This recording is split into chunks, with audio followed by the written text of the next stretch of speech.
नमस्कार मित्रांनो, आजच्या या व्हिडिओमध्ये आपण बार्टीमार्फत जी TRTI आणि बार्टीच्या विद्यार्थ्यांना जी PhD फेलोशिपसाठी ऑनलाईन ॲप्लिकेशन सुरू झालेले आहे, तर त्यांची माहिती आपण या ठिकाणी पाहणार आहे. कधीपर्यंत तुम्ही ऑनलाईन ॲप्लिकेशन करू शकतात आणि प्रत्येक महिन्याला तुम्हाला जी स्टायपेंड आहे तर ती किती मिळू शकते, तर त्याची संपूर्ण माहिती आपण या ठिकाणी पाहणार आहे. तर व्हिडिओ नक्की शेवटपर्यंत बघा आणि चॅनलवर नवीन असाल तर चॅनलला सबस्क्राईब करा.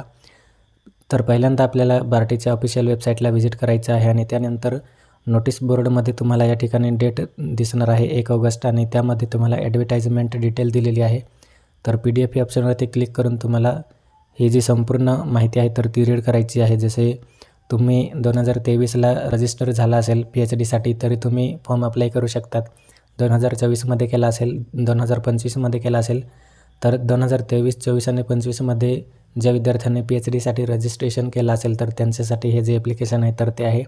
तर ऑनलाईन ॲप्लिकेशन करण्यासाठी तुम्ही TRTIच्या ऑफिशियल वेबसाईटवरती जो ॲप्लिकेशन आहे तर तो करू शकतात आणि त्यानंतर तुम्हाला जी विद्यार्थी निवड निकष दिलेले आहे तर ते तुम्ही त्या ठिकाणी व्यवस्थित चेकआउट करायचे आहे. जसे तुमचा जातीचा दाखला असेल, रहिवासी दाखला असेल आणि PhDसाठी जे ॲडमिशन वगैरे आहे तर त्याची जी स्लिप वगैरे असते तर ती बेसिक डिटेल आहे तर ती तुम्ही या ठिकाणी संपूर्ण चेकआउट करायचं आहे. आणि स्टुडंट टक्केवारी जी आहे तर ती तुम्ही विभागानुसार चेकआउट करू शकतात.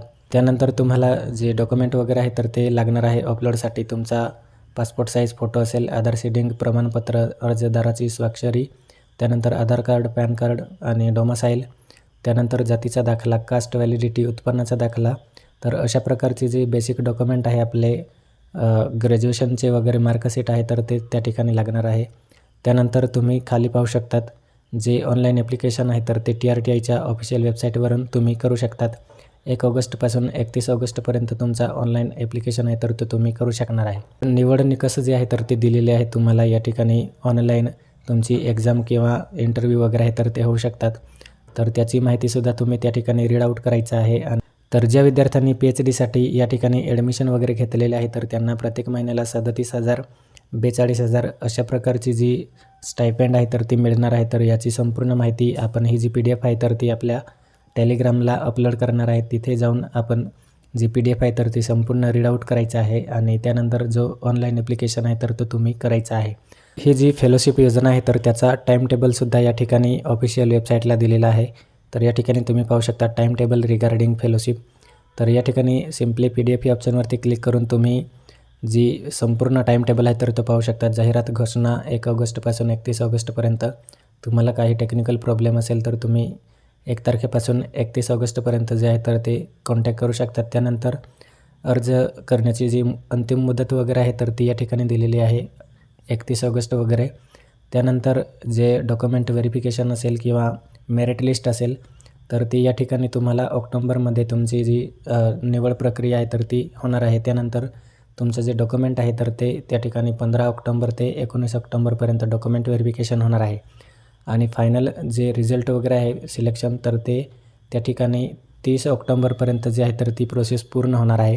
तर अशा पद्धतीची जी अपडेट आहे तर ती या ठिकाणी दिलेली आहे.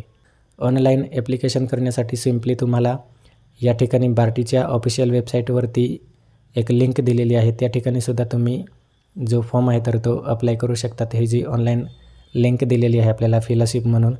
तर या लिंकवरती तुम्ही जसे क्लिक करणार तुम्ही फेलोशिप TRTIच्या ऑफिशियल वेबसाईटला या ठिकाणी रिडायरेक्ट होणार आहे. आणि त्यानंतर तुम्ही या ठिकाणी पाहू शकतात जे या लिंक वगैरे दिलेले आहे 2025साठी आणि 2026चे जे स्टुडंट आहे तर त्यांच्यासाठी ही जी लिंक वगैरे आहे तर ती या ठिकाणी दिलेली आहे. आणि त्यामध्ये तुम्हाला जी ॲप्लिकेशन करायची पद्धत दिलेली आहे तर त्याची संपूर्ण माहिती तुम्ही रीड आऊट करायचं आहे. आणि त्यानंतर या ठिकाणी सिम्पली आपल्याला अधिछात्रवृत्ती लॉगिनचा ऑप्शन दिलेला आहे. तर या ठिकाणी आपण लॉगिन किंवा रजिस्ट्रेशन करून जो फॉर्म आहे तर तो अप्लाय करू शकतो. जर व्हिडिओ आवडला असेल तर व्हिडिओ लाईक करा आणि आपल्या मित्रांना नक्की शेअर करा. थँक्यू.